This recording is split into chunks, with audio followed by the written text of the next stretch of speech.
Hello students, welcome back to my channel. Buy back of equity shares इस chapter की series चल रही है। ऑलरेडी इस चैप्टर के बेसिक्स हम लोग पहले वाले वीडियोस में कवर कर चुके हैं। अगर तो आपने वो वीडियो अब तक नहीं देखा है तो आपको आई बटन पे मिल जाएगा, वरना मैं उसका लिंक डिस्क्रिप्शन में डाल दूंगा। सो आज इस वाले वीडियो में हम लोग नया क्या सीखने वाले हैं। तो हम लोग एक एग्जाम्पल सॉल्व करने वाले हैं जिस एग्जाम्पल में ऑफर प्राइस नहीं दिया रहेगा, ठीक है।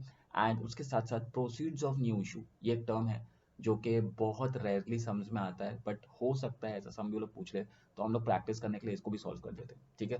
सो ये रहा हमारा एग्जाम्पल, और ये इंपॉर्टेंट क्यों है वो आपको देखकर पता चल जाएगा अपने आप ही। देखो सब में क्या बोला है, following is a balance sheet of Satya limited.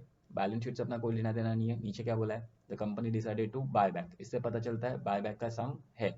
फिर आगे बोला है for the purpose of for this purpose company took the following steps. पहला स्टेप क्या लिया, नया point, issued 3008% preference shares of rupees 100 each at a premium of 5%। अच्छा, ये लोग बोल रहे कंपनी ने ना कितने शेयर्स इशू किए, 3000 प्रेफरेंस शेयर्स इशू किए 100 रुपए के हिसाब से। सो इसकी वैल्यू बन जाएगी 3 लाख, और इस पर अगर प्रीमियम निकाले 5% तो हो जाता है 15,000, ठीक है। 3 लैक्स का 5%, एक बार कैलकुलेट कैलसी पे भी करके देख लेते हैं। 3 लैक्स, पहले तो 3000 इंटू 100, तो 3 लाख, फिर इंटू 5/100, तो 15,000, ठीक है। अब देखो इसका मतलब क्या हुआ कि ना मेरे पास यहाँ पर सिक्योरिटी प्रीमियम कितना दिख रहा है, यहाँ पर मेरे पास सिक्योरिटी प्रीमियम था कितना, 5 लाख, ठीक है। बट अब कितना हो जाएगा पता है क्या, 3 लाख सॉरी 5,15,000, 5,15,000 कैसे, 15,000 और प्रीमियम आया ना यहाँ पर से, ठीक है। ओके, सो आगे बढ़ते हैं। आगे क्या बोला है, डिवेंचर भी इशू किया, डिवेंचर इशू किया है हमने 2,000 100 रुपये के रेट से। तो अगर इसको भी मल्टीप्लाई करें 2,000 इंटू 100 रुपये के रेट से तो 2 लाख आएगा। एंड इस 2 लाख के ऊपर भी 10% प्रीमियम है, 10% प्रीमियम निकालेंगे तो कितना आएगा, 20,000।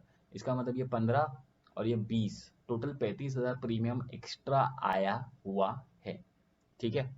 ओके, ठीक है। उसके बाद बोला इन्वेस्टमेंट सोल्ड, तो इन्वेस्टमेंट सोल्ड की भी एंट्री कर देंगे, ठीक है। ओके, फिर आगे सबसे इंपॉर्टेंट चीज़ क्या बोला है, you are required to ascertain maximum number of equity shares that can be bought back, ठीक है। नंबर ऑफ शेयर्स फाइंड करना है।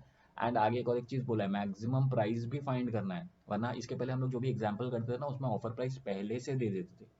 तो इसका मतलब इस समय नया क्या है कि ऑफर प्राइस नहीं दिया तो आपको ढूंढना पड़ेगा। दूसरा पार्ट, इसमें हम लोग को ये इशू करके दे दिए, जब ये इशू आएगा तो हम लोग को क्या करना है वो मैं आपको साथ साथ में भी बता देता हूँ। लेकिन सोल्यूशन का फॉर्मेट सेम ही रहेगा, वो चेंज होने वाला नहीं है। सबसे पहले क्या करेंगे, डायरेक्टली जाएंगे, हमारा फॉर्मेट बनाएंगे, ये हमारा फॉर्मेट है जो हमको लिख देना है, ठीक है। और इसके ऊपर हम लोग हेडिंग क्या डालेंगे, statement showing shares to be buyback, ठीक है। ओके, फिर हम लोग को चाहिए इक्विटी, इक्विटी दिया 50 लाख, तो मैं लिख देता हूँ 50 लाख, ठीक है। सो यहाँ पर आ जाएगा 50 लाख। उसके बाद प्रेफरेंस नहीं दिया तो डैश कर देते, देखो सब में प्रेफरेंस नहीं है, ठीक है। अभी कंफ्यूज मत हो जाना ये वाले प्रेफरेंस को देख के, ये बाद में आने वाला है। पहले हम लोग को हमारा ऑफर प्राइस के हिसाब से नंबर ऑफ शेयर्स वगैरह वगैरह ढूंढना है, उसके बाद ये नीचे का पार्ट आने वाला है, ठीक है। तो अब तक पूरा नहीं लेना है। सो जनरल रिजर्व, जनरल रिजर्व आएगा 20 लाख, सो मैं लिख देता हूँ 20 लाख। उसके बाद बारी आ रही है प्रॉफिट एंड लॉस, सब में प्रॉफिट एंड लॉस है क्या, प्रॉफिट एंड लॉस 25 लाख है, सो मैं लिख देता हूँ 25 लाख। शेयर प्रीमियम कितना दिया है, 5 लाख दिया है, ठीक है। कंफ्यूजन नहीं चाहिए, 5 लाख। मैं जानता हूँ नीचे में मैंने अभी अभी आपको बताया था, लेकिन वो वाला पार्ट है ना, हमारे सारे कंडीशंस लगाने के बाद होगा, जर्नल एंट्री जब करेंगे ना, जर्नल एंट्री तब वो यूज में आएगा, ठीक है। ओके, सो हम लोग का शेयर प्रीमियम कितना है, 5 लाख है। तो यहाँ मैं ले लेता हूँ 5 लाख, टोटल करेंगे तो टोटल कितना आएगा, टोटल करेंगे तो टोटल आएगा 50 lakh plus 20 lakh plus 25 lakh plus 5 lakh, तो 1 करोड़ आ रहा है, 1 CR। तो ये 1 CR जो जो आ रहा है, 1 करोड़, ये हमारा ओन फंड्स है। फिर इसका 25%, इसका 25% कितना आएगा, 25 लाख, ठीक है। ये 25 लैक्स है, 25 लैक्स। तो एक कंडीशन हो गया अपना फुलफिल। अब दूसरा कंडीशन है, दूसरा कंडीशन में क्या था, own funds minus 50% of debt. Own fund कितना है, 1 करोड़, तो मैंने ले लिया यहाँ पर 1 करोड़ माइनस 50% ऑफ डेट। क्या सब में डेट दिया है? डेट के अंदर क्या क्या आता था? डिवेंचर एंड बैंक लोन दोनों ही दिया है। 40 और 10 दोनों मिला के कितना हो जाएगा? 50 लाख। सो 50 लाख का आधा होएगा 25 लाख। ठीक है, तो यहाँ पर मैं लिख देता हूँ 25 लाख। 1 करोड़ में से 25 लाख गया तो कितना बचेगा? 75 लाख, 75 लैक्स। ठीक है, सो अपना पहला कंडीशन तो हो गया।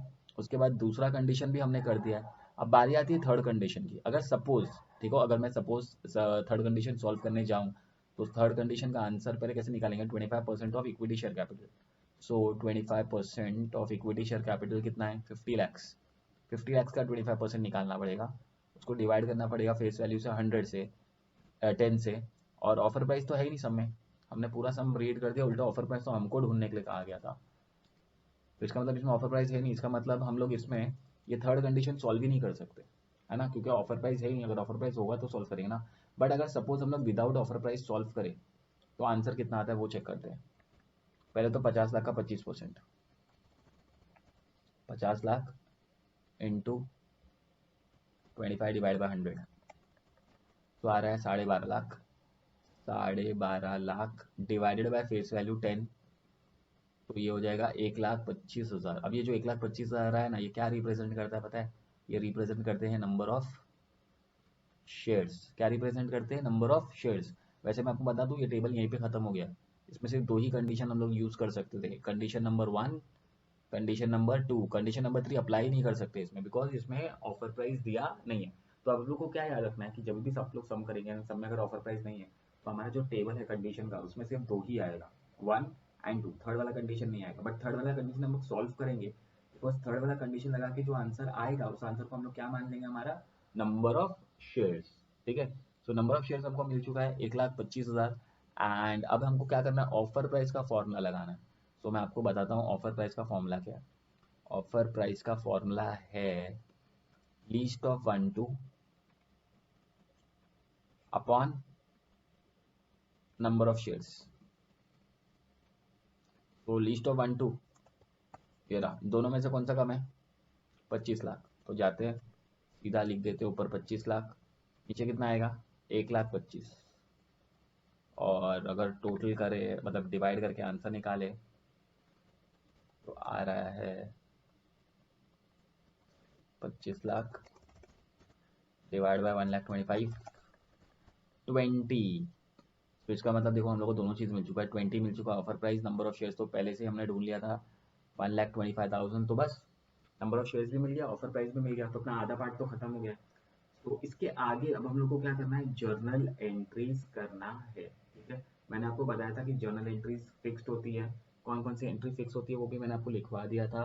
बट इसमें ना कुछ नई एंट्रीज भी है। तो सबसे पहले तो ना हम लोग वो नई एंट्री कर देते हैं। ठीक है, जैसे फॉर एग्जांपल सबसे नया एंट्री है जो हमने प्रेफरेंस शेयर इशू किया था।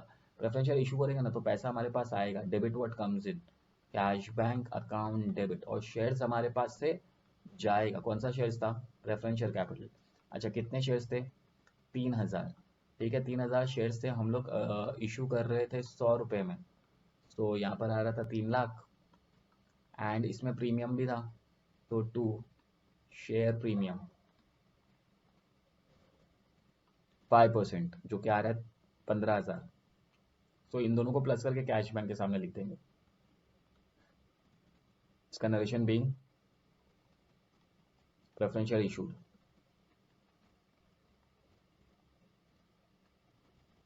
उसके बाद सेकेंड एंट्री होगी डिवेंचर इशू करने की। डिवेंचर इशू करेंगे तो फिर से कैश बैंक अकाउंट डेबिट,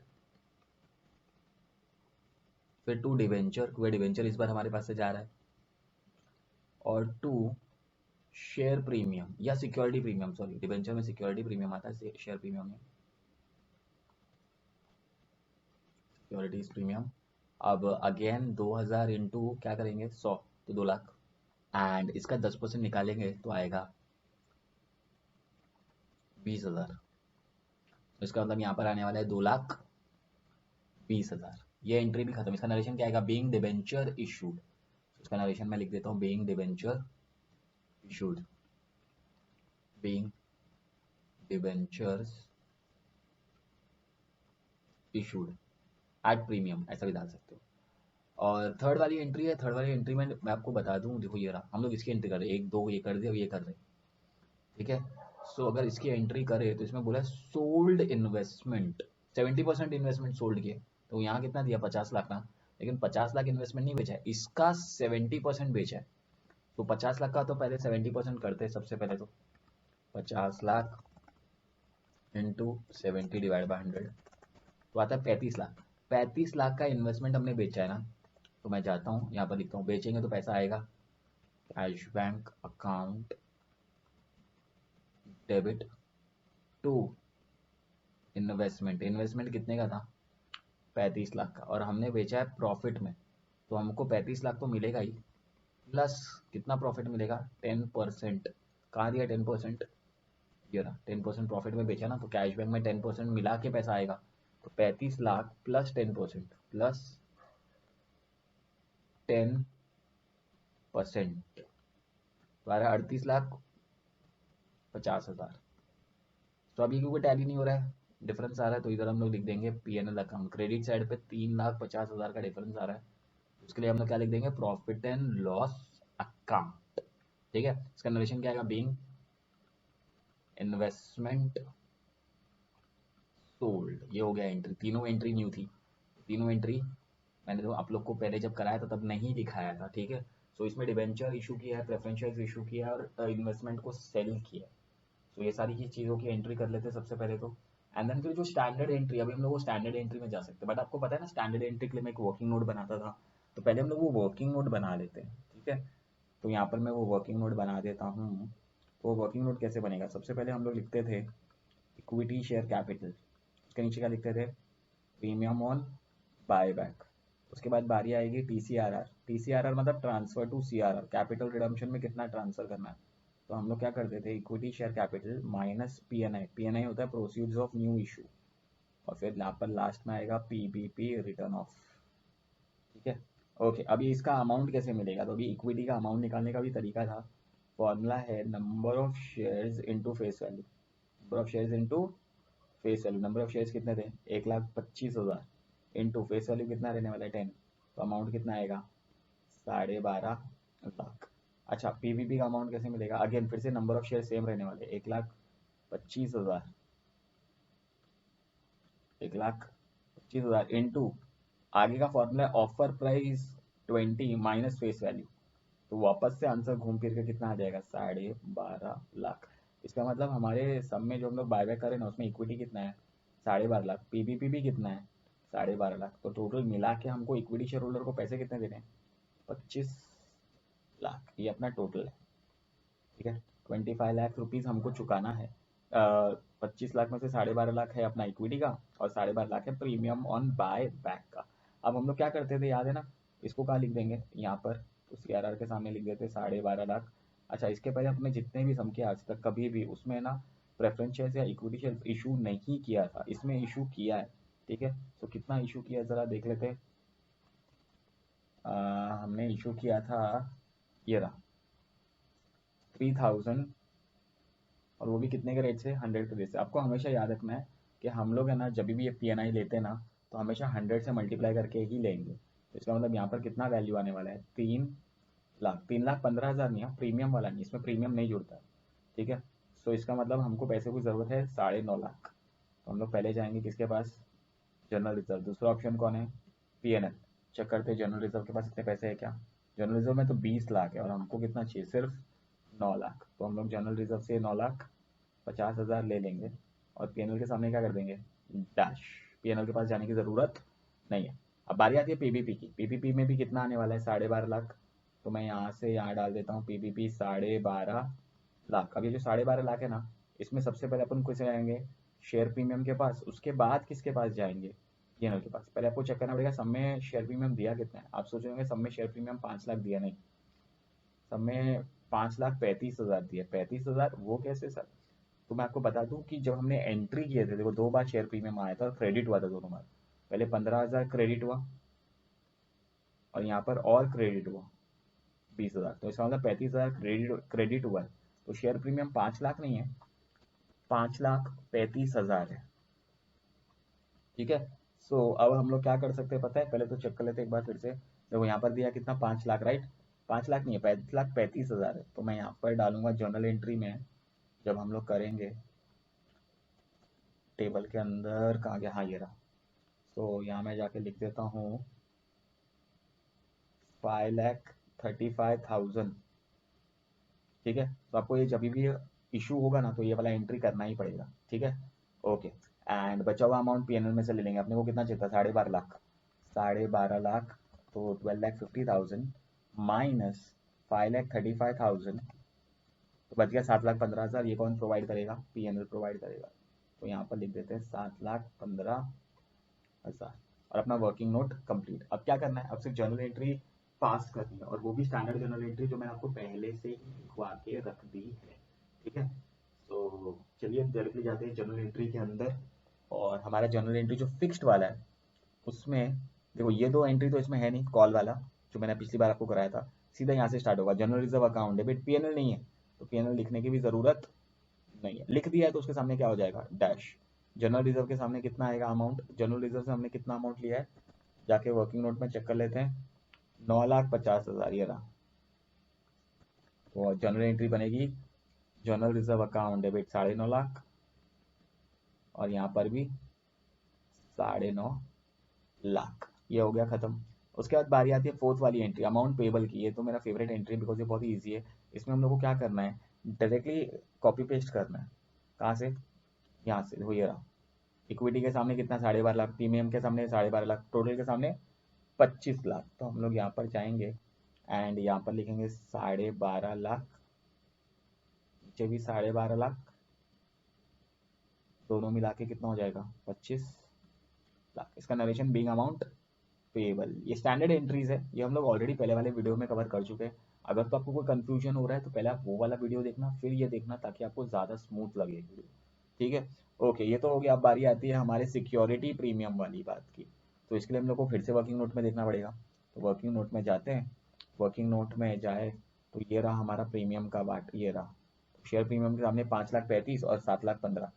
तो मैं भी लिख देता हूँ 5,35,000 लिया हमने सिक्योरिटी प्रीमियम से, और बचा हुआ 7,15,000 लिया हमने प्रॉफिट एंड लॉस से। और प्रीमियम ऑन बायबैक के सामने कितना आएगा, प्रीमियम ऑन बायबैक के सामने आएगा 12.5 लाख। और ये एंट्री भी खत्म, being premium on buyback return off. अब लास्ट एंट्री आती है equity share holder to cash bank, जिसमें हम लोग 25 लाख डायरेक्टली ले लेते हैं। Total 25 lakhs, 25 lakhs being amount paid.